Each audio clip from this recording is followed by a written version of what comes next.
I think that this is a great opportunity for people to rethink and reframe their relationship. So the way I always look at things that are difficult and challenging, and when you can't see an end, especially to it, is okay, right now I need to pause everything. It's a moment to rethink and reframe the situation. I would strongly believe that no relationships are going to be the same when the pandemic is over as they were before. They will either be better or they will be worse. And of course, it starts with relationships because we know those are mirrors for us, right?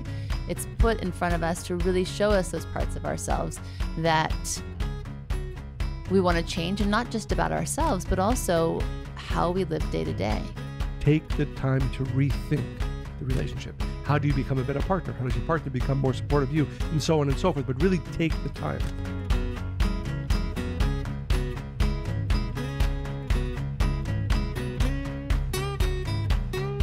Welcome to the Spiritually Hungry Podcast, episode 33. Yay! It's funny, today it was a very busy day. I didn't get to see you a lot. I was actually excited to be able to spend at least 45 minutes with you this evening. That's sweet. That's because you had a lot of me this weekend. Yes. Well, we had snow days. Oh, right. And, that was a lot of kid stuff, but yeah. That's great. It's nice to be missed. So we are going to speak about relationships. Funnily enough, when we decided what we were going to talk about, I hadn't realized that it was Valentine's Day coming up this weekend. Oh, wow. I know. I totally forgot. As you always do.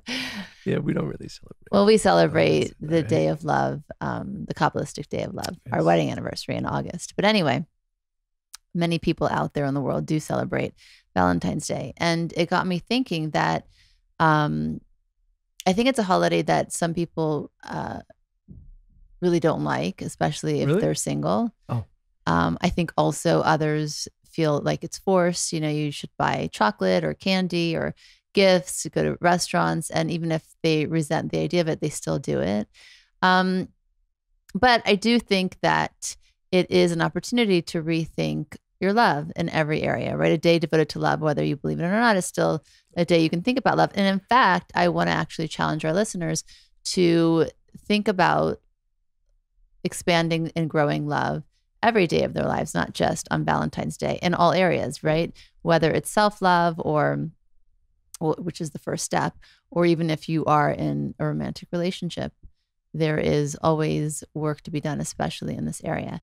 I do want to say though, in this time of the pandemic we find ourselves in, I think for single people, it's had its own added challenges, you know. A lot of people feel lonely if they're not in a relationship. You know what's funny is, I bet you the percentage is about the same. The people who are upset about being lonely and the people who are upset about being with the person they don't really want to be with. Right. I agree with that. And I think we're going to get into all of that. Well, I think the statistics are that, I mean, there are a lot of, people who are planning on divorce and so on, being forced to be in quarantine to some degree with their husband, spouse.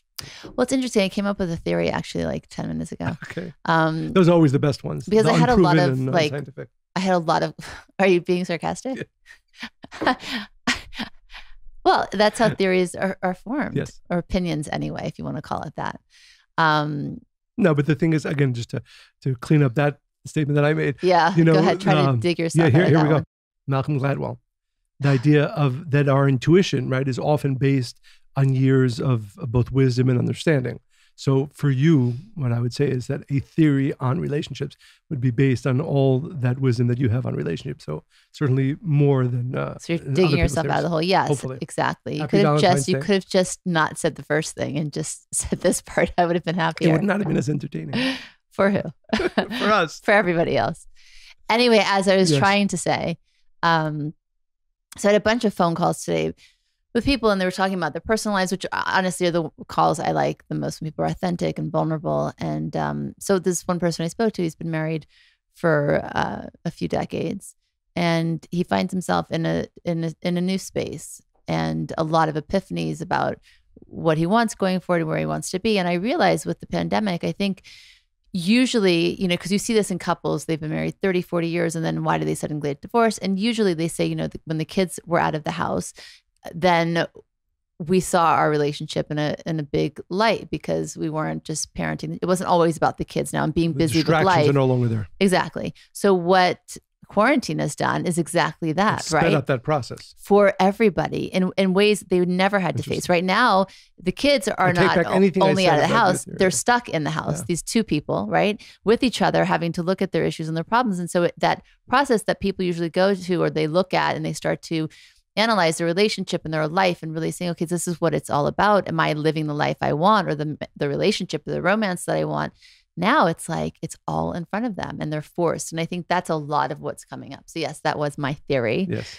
But I do think for single people, because I want to touch for both audiences, right? I think that dealing with fear and insecurity now and the unknown, doing that alone, I think is very difficult. And sure, as you said, you can feel lonely even if you're in a relationship. But I think there's that added aspect of not having touch, right? Or just a person around you, right? That I think we take for granted because we need that to thrive. Absolutely. Interesting. I mean, I like. No, go ahead. I was going to say that that was interesting. They say there's 8 types of connection that people, with intellectual, there's romantic, there's also, of course, like you said, touch. Mm-hmm. And I think for many people, there's some things you can make up through Zoom and phone calls, but obviously there's so much that you can't. I read somewhere that this man was saying like the closest human contact he's had was when he touched hands with the cashier. And then when he realized how starving he was just to simply have that, right? And I do want to I want to share this cute story because I think it's going to open, I hope, everybody's consciousness just to change whatever you think about this time you find yourself in, whether, again, all the examples we just gave, being single or married, feeling lonely, and to really approach this place we're in, right? To find that silver lining with really curiosity and openness. So Abigail, our daughter, she reminded me of this not that long ago. And of course, it wasn't about dating per se, because she's only 8, but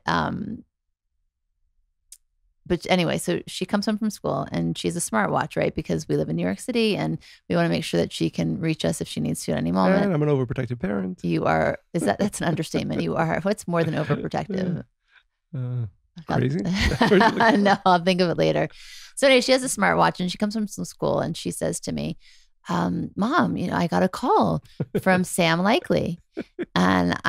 And she's so excited. And with her excitement, I'm actually really cautious. Like, well, Sam, who's Sam? Is Sam a boy or girl? Who's Sam? Do we know somebody named Mr. Likely in our family? And then I realized that it was saying Spam Likely. I think it's scam Likely. Scam or spam. I don't know. My phone. Anyway, either one, right? So she missed a letter. And I thought it was adorable. But then it got me thinking that excitement she had, that who was trying to reach her, and she wanted to discover who this person was and what they had to offer. I mean, imagine if we approached every situation like that, especially even now. I think that a lot of people, especially if they're single, they're opposed to online dating. Like somehow it should be the old fashioned way where you meet somebody. And certainly I'm not an expert. I never had to date online. We did meet each other in, I guess, an old fashioned kind of way, but that's not necessarily the right way or the only way. I think people have a lot of sometimes I ask people, how did you meet? And they're saying, I'm going to tell you the truth, but we tell everybody else a different story because they're embarrassed about it. When in fact, I think if we put ourselves out there, even when we discover the relationship with ourselves, with that, again, that excitement that Abigail was like, who is Sam Likely? That I think will really shift how we approach all things that, all connections we want to create. Yeah. And so it's interesting because as I was thinking about this topic, and obviously there is quite a lot, both written and beginning to be researched about the way people are handling relationships during this time of Corona.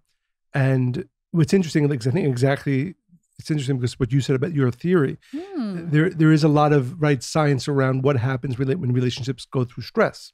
And that's, I think, what's really happened, like you said, is that it's really been quickening the process, often of seeds that are already there, but now being stuck in the house with your spouse, your partner, your ball and chain. Exactly. Yeah. So this actually is a really interesting book, which I do recommend.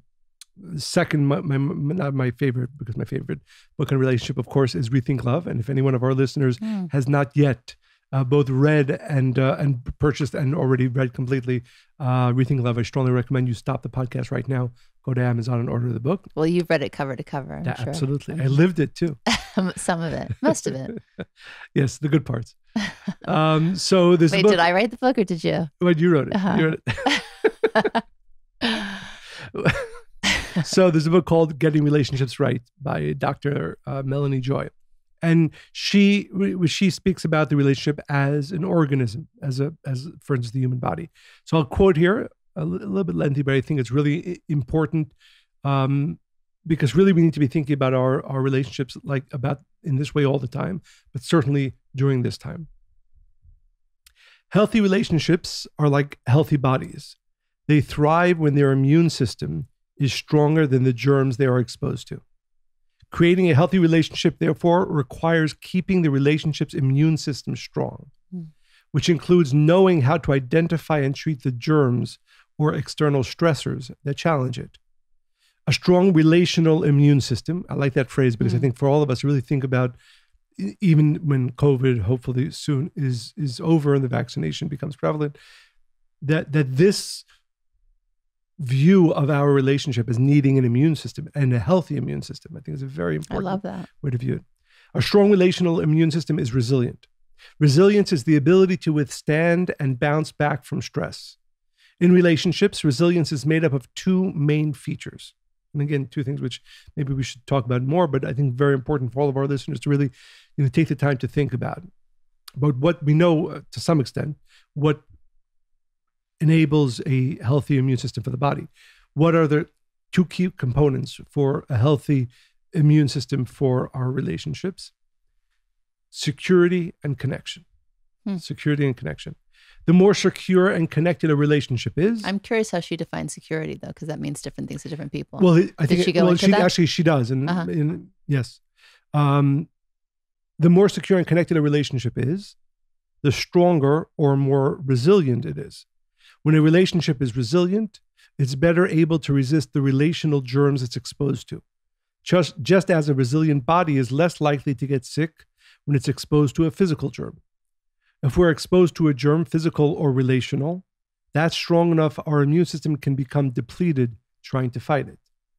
We can end up weakened or sick, and we or our relationship may even die.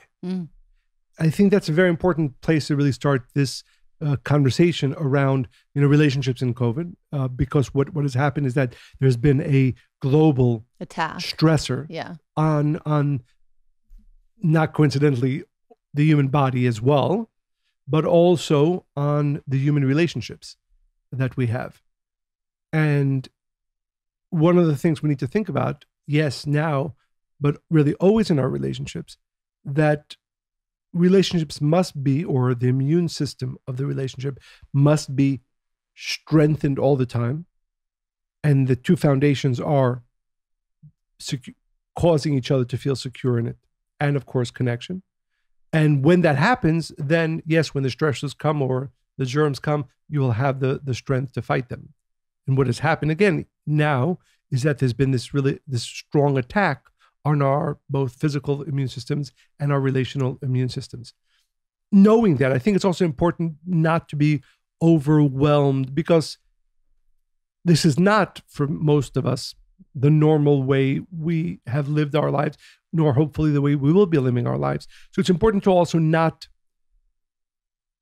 overestimate the challenges that one might be experiencing in their relationship. Because we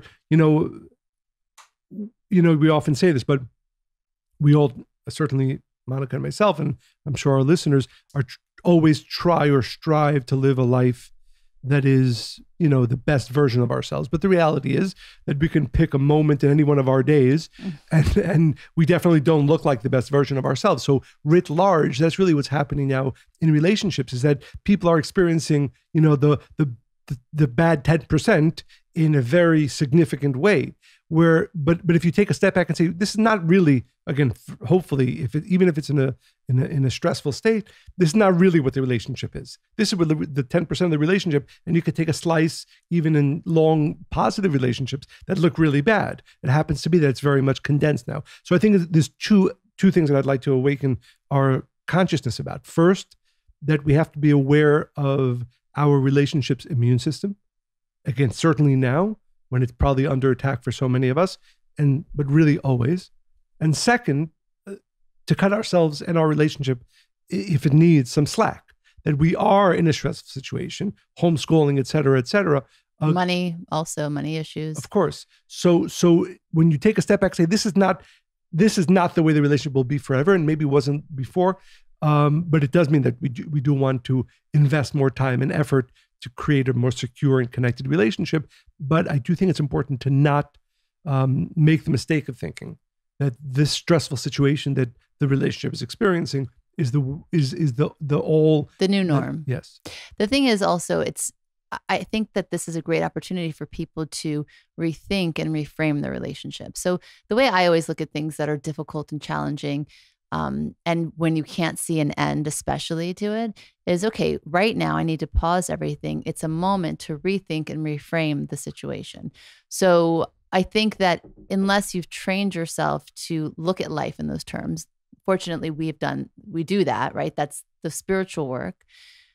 But if you haven't, I can see how this could feel overwhelming and never ending. So pause, take a breath, realize that this is just a moment in time. And actually, what a great opportunity that wherever you find yourself right now in life, right? Why wait till you're 40 years into a relationship or 30 years and there's this big, like we say, life quake, this big change that's happened where the kids move out or now you're retired or whatever it is, to say, okay, well, I'm going to reevaluate my life now. This is the perfect time. And of course, it starts with relationships because we know those are mirrors for us, right? It's put in front of us to really show us those parts of ourselves that we want to change, and not just about ourselves, but also how we live day to day. I think it's a very important point. Regardless of what the state of your relationship is right now, be it great or, as so many people are experiencing, stressful and challenging, what you're saying is that nothing happens by coincidence, that there's actually something positive you can take and actually rethink the relationship. I would take that a step further and say, probably rethink all of your relationships, right? Your relationship as a father to your parent to your child, certainly as a relationship to your spouse or partner, and your relationship to your family members. And to yourself. And to yourself. And to yourself. I think, because I think too often in life, even when we have the time, we don't always realize that unless, because the worst thing, and this is true whenever we go through something significant in life, you either grow from it or wane from it. There is no in the middle. You can't, I would strongly believe that no relationships are going to be the same when the pandemic is over as they were before. They will either be better or they will be worse. And I think what you're saying, which I think is so important, I ask all of our listeners to really take that step back and even again, if everything is great, still, if everything is stressful and difficult, absolutely, take the time to rethink the relationship. How do you become a better partner? How does your partner become more supportive of you? And so on and so forth. But really take the time. It's interesting. We Monica and I often on our date nights, there's different like these cards that are different. I haven't yet found great ones, so I don't want to recommend any. But I don't know if that's fair. I think that we know each other so well that it's boring for us. Maybe we'll create cards. Yes, but I just don't feel strongly enough about any of them to recommend them. But to really, we take the time to go deeper in both our understanding of each other and in our connection. And I strongly recommend that each one of our listeners take this opportunity. It might not feel like an opportunity if it's going through stress, but take this opportunity to rethink your relationship, because your relationship will not be the same post-pandemic as it was before. It will either be better because you're taking the step to rethink your relationship and really going deeper into it, or if you haven't done that, if a person doesn't do that, then they're going to realize after the pandemic that their relationship has actually taken a step back. And I think a really great question, again, back to that call I had today, I think it's to go back in time and look at the person you were when you chose the relationship, because we talk about change a lot. And again, with all this new time we have. I mean, of course, we're still working and this and that, but we don't have the luxury of the distractions, right? We can't go out to the gym per se, or out to a restaurant, or to a bar, or to a friend, or to a friend's house, or so you're limited now in that way. But actually, you can take all of that time that you would use and say, okay, who was I 5 years ago, 10 years ago, in relation to this relationship? Why did I choose this for myself? Am I living in the almost, where I'm just settling on some level? Am I being half of who I am to be a couple, right? Ask yourself these important questions. Don't be afraid to hear the answer. And then from that space, you might still find that the person you chose is still somebody you find worthwhile, but the way you are in the relationship might be different. And that could be what's coming to the forefront for you. Absolutely. And one thing I would add, it's interesting, there's a book written quite some time ago, The Road Less Traveled by M. Scott Peck. It's a really interesting book on many levels. And it speaks about love. And one of my favorite teachings or statements from that book is that love is an action, right? Most people think, or if we think about what love is, it's a feeling that we have towards a person. But in reality, unless you're acting upon love, you're not really living love. And therefore, what I would say to our listeners as well, you have the opportunity to act with love. What is act with love? Act with sharing towards your spouse. I think too often, and I do, although of course it is important to take the time to think about what our relationship, for most people, what that means. What am I getting from my spouse, my partner, right? As important, I would say spiritually, 51% of your thoughts should be, how am I going to give more to my partner? Yeah. Because love is not an emotion or a feeling. Love is an action. And the way to grow love is by acting more with love. So while it is important to take the time to think, I would hope that we are not exclusively thinking, am I getting what I want? Am I getting everything that I need from this relationship? All important questions. But as important, if not slightly more, in order to make your relationship grow, is, am I acting with love? Am I giving?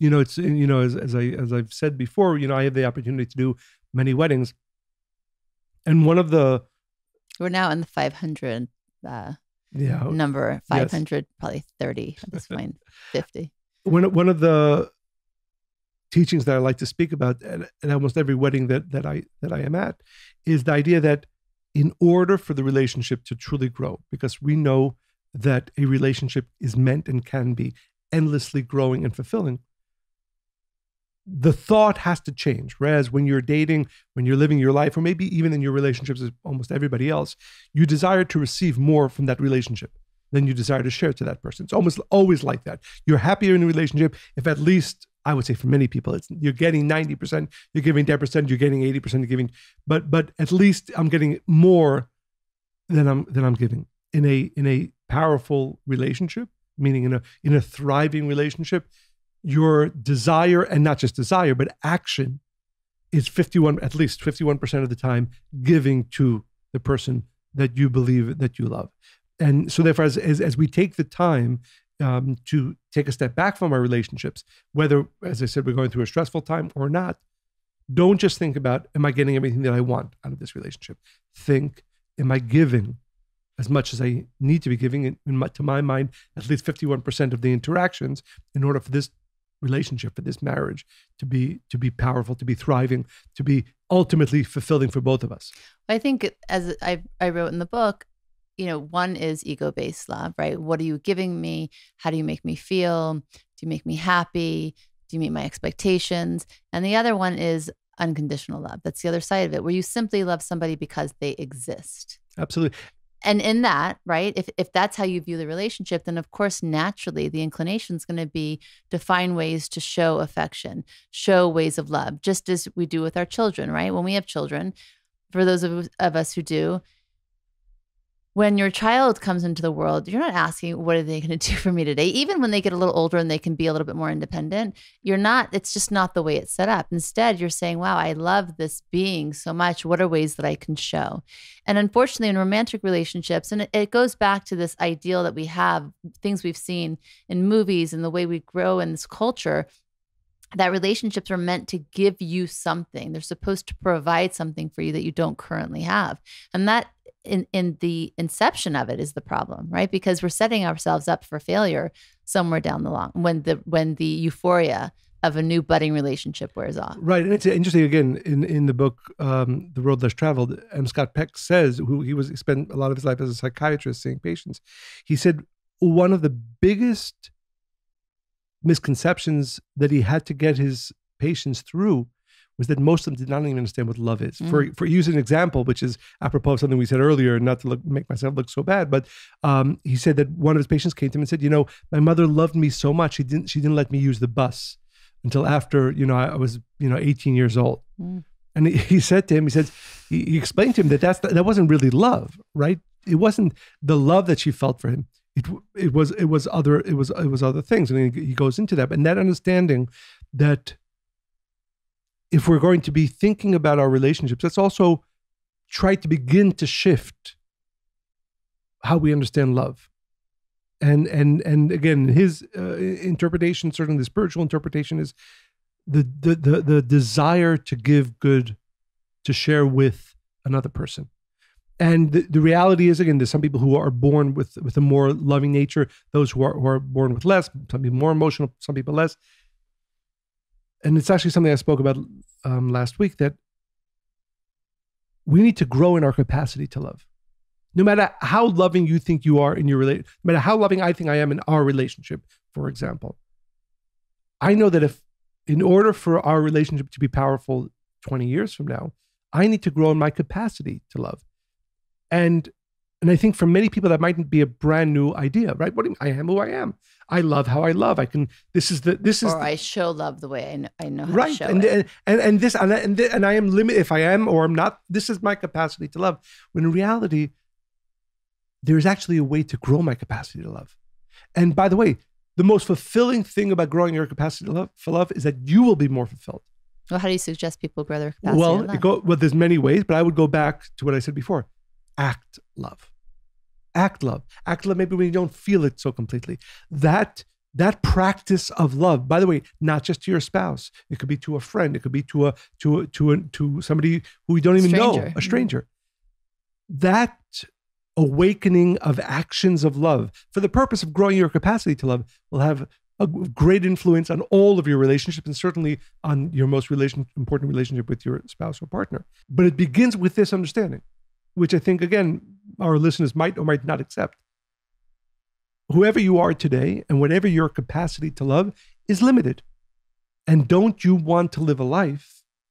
Isn't it exciting? I know for me it is, to know that I can not only give, hopefully, more love, that's always true, but that I can actually grow my capacity to love. And one of the most powerful ways to grow my capacity for love is to act with love. And that's simply the actions of sharing, whether it's to my spouse, whether it's to my friend, or whether it's to somebody I don't even know. Unless I train myself, unless I push myself to grow actions of love, my capacity to love will not be able to grow. Well, it goes back to that example I always give with working out, right? If you use your muscles every day, right, and you act with strength and you take these steps, then eventually you are going to be that which you want to be. And it's the same thing with love. And I don't think people actually ever think about love in that way. They think they come into the world with a certain amount, or maybe it's tainted from how they received love when they were a child. I mean, we're so complicated as humans, when in fact, this doesn't have to be that complicated. If you want more love, you need to be more loving. If you want action, right? Not right, just that's what I'm saying. Thought, and if you want to invite more love in, you need to actually act on it. It's interesting too, because I think sometimes people, as much as love is in our heart, right, they're very cerebral about it. It's very much in their mind and complicated about it, when it really just doesn't have to be that way. There's actually 5 points, I think, that are rules, if you want. I don't like the word rules, but that you can start to apply to reframe and rethink, and then of course act on loving more. So the first is fall in love with yourself, and nobody really talks about that. They say like accept yourself, love yourself fully, but to fall in love with yourself, I think often people focus on finding somebody outside of themselves to really feel that kind of in love. um, emotion. So this is a great time to reconnect with who you are, and not the version of yourself that maybe you find where you are today, but that part of you. And I always say, go back to, and I don't want to say like your inner child, but go back to the version of you before we became complicated, right? Just really simply being curious, saying what you mean, giving love in the most authentic way. And that's how children do it, right? Yeah, I was thinking about that. It's true because our love becomes corrupted as we grow. It becomes more ego-based as we grow older. Whereas when you see children giving love or showing love, it's so if that formula, if we just pure. followed that, right? That's step one. So fall in love with yourself. The second is be the one. So fall in love with life. I think this is a great time to learn new things that you wanted to learn, or we've taken up cooking just in our own house. Like we haven't gone out, but we'll look something up. And I'm quite a very good. You're chef. good at the protein parts. I do veggies.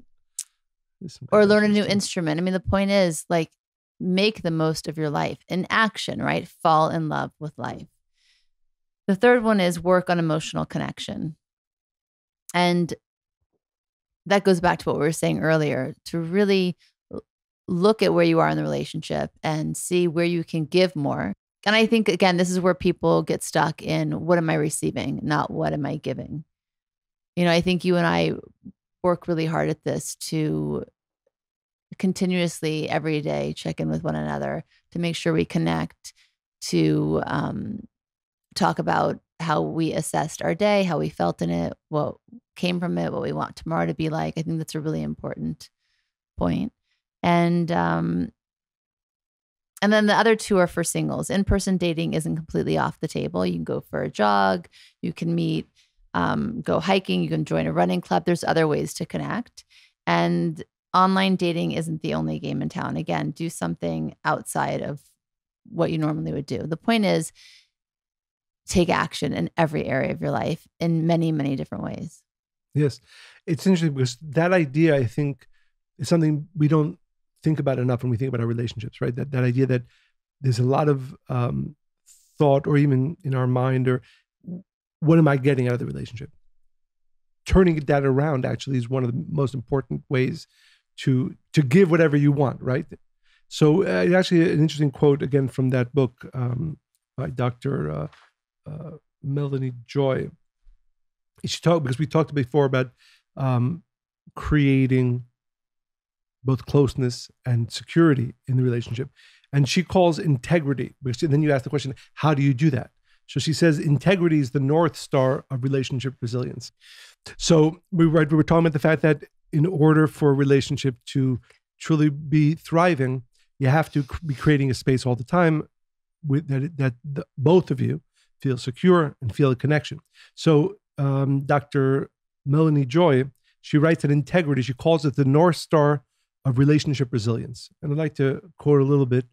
She says, integrity is the North Star of security and connection. It is the guiding principle underlying all other principles of building a resilient relationship. And that's really what we're talking about, because especially now, but the reality is this would be a goal throughout our relationship, that how do we create and foster and create a growing resiliency into our relationship. Essentially, we feel secure and connected in a relationship when we trust that the other will practice integrity towards us. And I think that's the point. The point is, yes, it's important to think about what you get from the relationship, but also the fact that you need to be giving. And spiritually, we would say that everything that you want to be receiving, you better be giving that. I love these two words, though, integrity and resilience. Yes. Integrity is a whole different ballgame. And I don't think that most relationships operate on that level. And that's part of the problem, right? Integrity is really showing up, saying what you mean, meaning what you say, and being fully present as the best version. Yeah. I don't think a lot of relationships operate that way. And that's why this is such a profoundly amazing time for people to reframe, reset, rethink the relationships, because we're going to get busy with life again, right? And you will have this moment again where you wake up and say, okay, well, what am I doing? But now is the time to actually change it. Absolutely. And I think it's so important, again, I'll stress this again and again, not just to think about what we're getting, but what are we giving? Well, that's everything. Yeah. If you do that first, by the way, then you're going to see you're getting everything that you need. Right. And I would go so far as to say that to expect to receive out of a relationship what you're not giving into the relationship is crazy and almost impossible. Yeah. So integrity, as she explains it, is the integration of our core moral values and our behaviors. So we practice integrity when we act in alignment with these values. For example, when you value justice, you practice integrity by treating others the way you would want to be treated. When you treat others unfairly, you violate your integrity. Mm-hmm. Integrity is therefore not something we simply have, it's something we do. Integrity is a practice. It's both a roadmap and the behaviors that result from following that map, which then lead to greater security and connection. And like many other things in life, integrity is not an either-or phenomenon. Rather, it exists on a spectrum. The question is simply how much integrity we bring to any given interaction. Each interaction we have is an opportunity to practice integrity and raise the level of integrity in our relationships and ourselves. And I think that's something, if we're asking our listeners to really take the time to assess their relationships, don't just think about, is my partner acting with integrity towards me, right? Is he or she making me feel secure and connected every time we speak? The first question is, how do I make sure that I behave with integrity towards my partner all the time, especially during stressful times? How do we fight? We spoke about that a little bit in another podcast, but am I fighting with integrity? And I think if we're honest with ourselves, I'd say at least, 4 out of 10 times when we're in an argument, really certainly the important ones or the heated ones, we don't act with integrity. Well, how do you expect your partner, your spouse to be behaving towards you with integrity if you're not living up to that behavior towards them? Don't expect to get out of a relationship what you are not giving into that relationship. And interestingly, again, something that my father would often mention, certainly at weddings, is that you at least get to the point where even in the worst of times, you do not behave with less than human dignity towards the other person, or in Dr. Joy's words, with integrity. Mm-hmm. And I think, if there's something that we work on, again, and of course, relationships are always developing and changing, work on your integrity in the relationship, because the resilience of the relationship, the connection and security that you want to feel in the relationship, which will make it resilient, make sure you putting that in. And I think every single one of us could point to a few times this week where we did not behave towards our partner with integrity. Well, and again, none of us are perfect and we're not meant to be perfect, but it's much easier to point the finger at what I am not getting from my partner rather than saying, what am I not giving into the relationship? Completely. And by the way, it reminds me of a story of 2 women I know, and they got in an argument over the toastedness a piece of toast should be, how crisp it should be for a teething toddler. And they were fighting, and there was, a back and forth and incriminations. Were they really fighting about toast? No, they weren't, right? If one of them could have said, okay, we're just having a toast moment and get past it, that would have happened. But instead it became, and they weren't even really fighting about toast. And I think that for a lot of people now, whether it's fighting about, sharing the dining room table as an office, or, the partner's foot tapping on the floor while you're trying to type a letter, or, there's a lot of things in small spaces people are living in, they're together all the time. In those moments, we need to arrive with integrity, because you're not going to remember if it's about toast or about the remote control or about foot tapping. You're going to remember how you handled yourself in those moments, and also how you were received. Absolutely. No, you want to say something? No. So I think that is everything. It's not really, there's going to be ebbs and flows, ups and downs, arguments, and not at the end of the day, you're going to know that you'll feel proud of yourself, and you're going to know that you did the best in the relationship, no matter how it turns out. And especially if you want it to keep growing and you want to stay with this person, if you keep showing up with integrity. Absolutely. And I think you touched on something which is so important. And I want to really underline what you said, because for our listeners, for ourselves and for our listeners, and I heard this and it really rung so true to me, that in arguments, and arguments could be, slight disagreements, of course, to Toast. Or about more. We think that the content is more important than the process, right? When in reality, the opposite is absolutely true. That the process, how you are arguing, is much more important than the content, what you're arguing about. Because the reason you are interacting with your spouse, husband, wife, partner, you want to be heard. You want to know that they want to hear you. You want to feel secure with them. So whether you're talking about toast or whether you're talking about leaving the clothes on the floor. Oh, I have a story about that. Great. I'd love to hear that. My clothes on the floor? Or Yes. Okay. The content is not only secondary, it's almost completely unimportant, because the reality is 10 years from now, you're not going to remember that the argument was about toast or about leaving your clothes, but you will remember that the process or the way the argument went left you feeling hurt. And also unheard it defines or who you insecure. are. This is who you become, by the way. So in 10 years from now, you're not going to like yourself very much if you keep acting with a lack of integrity in those moments. And I think, again, I just, again, stress, and I really ask I know when I heard this, it made me stop and think. And in your relationships, certainly in the disagreements and the arguments, always remember that the process is significantly more important, meaning how you will talk, how you will argue, than the content. Because we'd like to think, no, all that matters is what's right and what's wrong. And it's wrong for you to toast it for 5 minutes when we all know that you need to toast it for 3. Who cares? Nobody, you're not even going to care about it 3 years from now, but you will care about the fact that you did not feel secure, or your spouse felt attacked, whatever those emotions, meaning the process, the way by which you have these disagreements. And the reason for that, again, so that I think is, again, if you really understand that and again, strive to live with that, it will change the way you argue, the way you interact, realizing forget the content is not even number 2 on the list of it. It's number 50. The most important thing is the process. How are you going about it? If you have an important thing to say, realize that whatever you're about to talk about is number 50 on the list. How you will talk about it, it'll be the real indicator of whether you've now had an interaction with your husband, spouse, or partner that will make the relationship grow or take a step backwards. And second, and related to that, is the fact that